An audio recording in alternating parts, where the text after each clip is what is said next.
여러분, 한 가지 여쭤보겠습니다. 지금 이 순간 머릿속에서 해야 하는데 못하고 있는 일들 하나쯤 있지 않으십니까?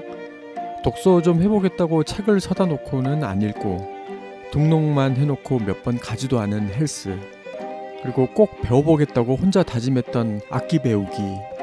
근데 그게 어렵냐고 물으면 딱히 어렵진 않습니다.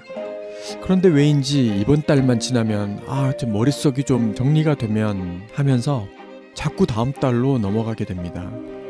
저는 오랫동안 그게 의지력 문제라고 생각했었는데요. 어느 날 문득 그게 아닐 수도 있다는 생각이 들었습니다. 의지의 문제가 아니라 그 일 자체를 바라보는 방식의 문제라고 알게 되었습니다. 오늘은 그 이야기를 해보려고 합니다. 안녕하세요. 수월한 성공입니다. 요즘 낮이 꽤 길어졌습니다. 오후 늦게도 하늘이 아직 밝아서 뭔가 더 할 수 있는 것 같은 느낌이 드는데, 막상 집에 들어오면은 또다시 책상에 그냥 앉아있게 되죠. 오늘은 그 막막함의 정체가 무엇인지, 그리고 거기서 다시 움직이기 시작하는 방법에 대해서 이야기해 보겠습니다. 저는 최근 음악 작업을 할 때 집중하는 시간이 전 같지 않게 점점 짧아지고 있다는 생각이 문득 들었습니다. 이게 예전 같았으면 앉아서 작업을 하는데 최소 3시간 정도는 훌쩍 지나갔었는데요. 요즘은 30분만 지나도 시선이 다른 곳으로 이동하면서 핸드폰을 쳐다보고 있는 나 자신을 발견하곤 합니다. 저번 영상에서도 제가 다루었던 쉬운 작업부터 하나씩 조금씩 해보자는 게 사실 여기에서 시작된 건데요. 저에게는 생각보다 훨씬 효과가 좋았습니다. 특히 엄두가 안 나는 큰 작업들일수록 시작할 때의 마음은 오랜 시간을 해왔음에도 불구하고 부담스럽기는 마찬가지입니다. 그럴 때는 그 작업을 포함한 다른 쉬운 작업들 여러 개를 데스크탑에 폴더별로 늘어놓고 번갈아 가면서 일을 아주 조금씩 합니다. 너무 오래 붙잡고 있으면 스트레스 받으니 어려운 작업들은 짧게 15분에서 20분 정도만 합니다. 그리고 다른 폴더를 열어서 이미 절반 이상 진행 중이었던 작업들을 하고, 그런 식으로 작게 조금씩 나누면 처음 시작하던 일이 훨씬 수월하게 시작할 수가 있었습니다.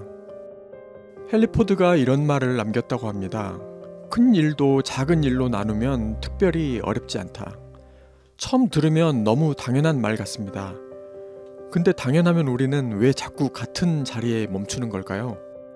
심리학에서 청킹 효과라는 개념이 있습니다. 사람의 뇌는 과제를 하나의 덩어리로 인식할 때 실제보다도 훨씬 더 크고 무겁게 느낀다고 합니다.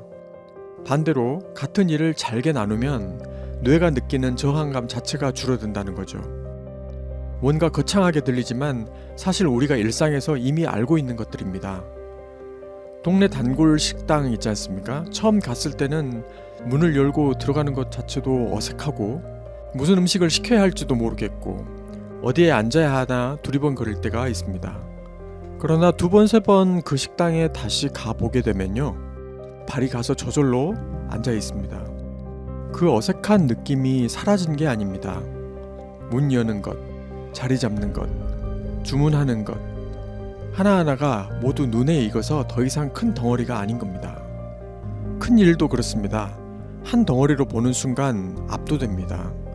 하지만 가장 작은 첫 조각 하나만 보는 순간 그건 갑자기 왠지 오늘 할 수 있는 일이 됩니다.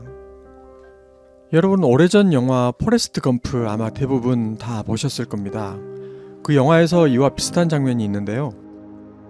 주인공 포레스트가 어느 날 갑자기 달리기 시작하는 장면이 나옵니다.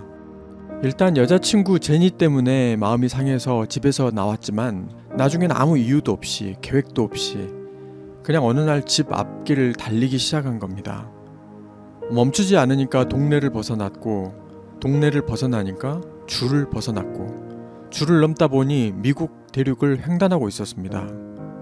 사람들이 뒤를 따라오면서 묻습니다. 저기요, 왜 달리는 겁니까? 평화를 위해서입니까? 무언가를 증명하려는 겁니까? 포레스트는 잠깐 생각하더니 말합니다. 그냥요. 사실 뭔가 거창한 이유가 있어야 시작할 수 있다고 우리는 은연중에 그렇게 믿고 있거든요. 준비가 되면, 때가 되면, 그리고 마음이 정리가 되면 근데 포레스트는 그냥 달렸습니다. 아무 생각 없이요. 대륙 횡단이 목표여서 달린 게 아닙니다. 오늘 이 길을 달리다 보니 어느 날 대륙을 건너고 있었던 거죠. 사실 이게 핵심인데요.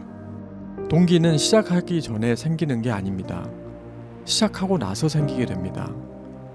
첫 조각을 집어들고 나서야 다음 조각이 보이기 시작하는 겁니다. 제가 가장 좋아하는 자기계발 책 중에서 스콧 애덤스의 시스템이라는 책과 제임스 클리어의 아주 작은 습관의 힘이라는 책에 보면 위의 내용들에 관해서 아주 디테일하게 나와 있습니다. 그 중에서 저도 오랜 습관으로 자리 잡은 것 중 하나가 있는데 예를 들면 이런 겁니다. 오늘 책상 1분만 치우자. 오늘은 키보드만 먼지를 제거하자. 이런 식이죠. 그리고 아침에 눈을 뜨면 그 상태로 바로 침대에서 일어나지 말고 그 자리에서 푸시업을 10개만 하고 침대에서 일어나자. 이런 식입니다. 그리고 책장에 있는 책을 5분씩만 번갈아 가면서 읽는 것도 아주 좋아합니다. 한 권을 다 읽으려고 하면 처음엔 부담스럽거든요.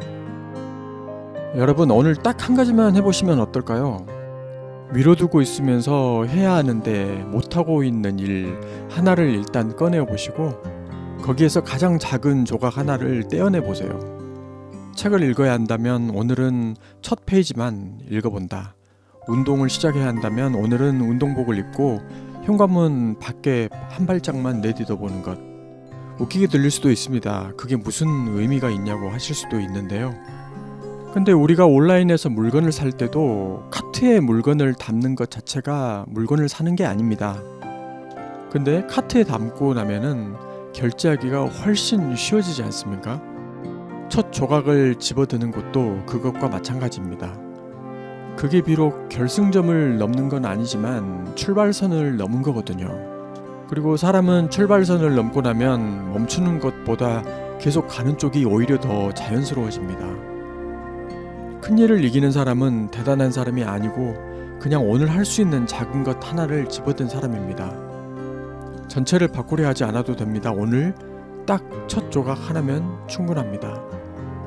오늘도 편리함보다는 깊이를, 속도보다는 진심을 선택하는 하루가 되시길 바랍니다. 지금까지 여러분과 함께 성장하고 싶은 수월한 성공이었습니다.